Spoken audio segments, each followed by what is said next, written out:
Hello and welcome to another episode of MCQs for Judiciary Exams. Let's begin. What is the focus of Section 47 of the CPC? Appeal procedure, decree review, court receiver, or execution questions?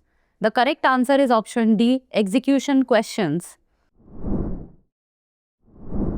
Recently, in the X versus Y case, the Telangana High Court held that Section 47 of Civil Procedure Code 1908 cannot be used for unsettling the award. Section 47 of the CPC deals with the questions to be determined by the court executing decree. Next, what does Article 21 of the Constitution protect? Right to freedom of speech, right to life and personal liberty, right to equality, or right to property? The correct answer is option B, right to life and personal liberty. Recently, in the Lata Goyal versus the Union of India and another's case, the High Court of Chhattisgarh held all mothers, biological, adoptive, or surrogate, are equally entitled to maternity leave as a fundamental right under Article 21 of the Constitution of India. Article 21 deals with the protection of life and personal liberty. It states that no person shall be deprived of his life or personal liberty except according to procedure established by law. Next, which section of the BNS deals with movable property? Section 20, Section 2 Clause 10, Section 2 Clause 13, or Section 2 Clause 21?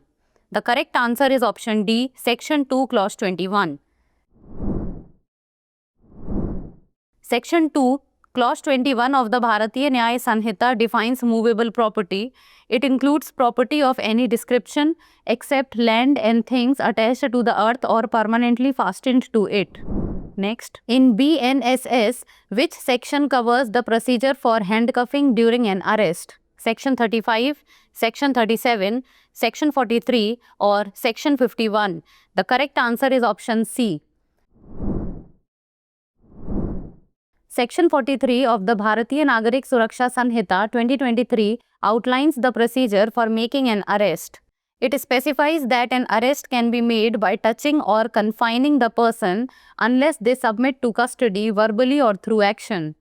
For women, submission is presumed on oral intimation, and the police officer, unless female, generally shouldn't touch her unless necessary. Next, every promise and every set of promises forming the consideration for each other is dash, an offer, an agreement, an acceptance, or a contract. The correct answer is option B. An agreement under Section 2E of the Indian Contract Act 1872 is defined as every promise and every set of promises forming the consideration for each other. In legal terms, an agreement occurs when one party makes a proposal or offer to another party and that offer is accepted. Now it's time for the practice question. Under Limitation Act 1963, the provision for condonation of delay is given in dash, Section 3, Section 4, Section 5, or Section 6. Send the answer of this question in the comments below. That's all for today. Thank you so much for watching.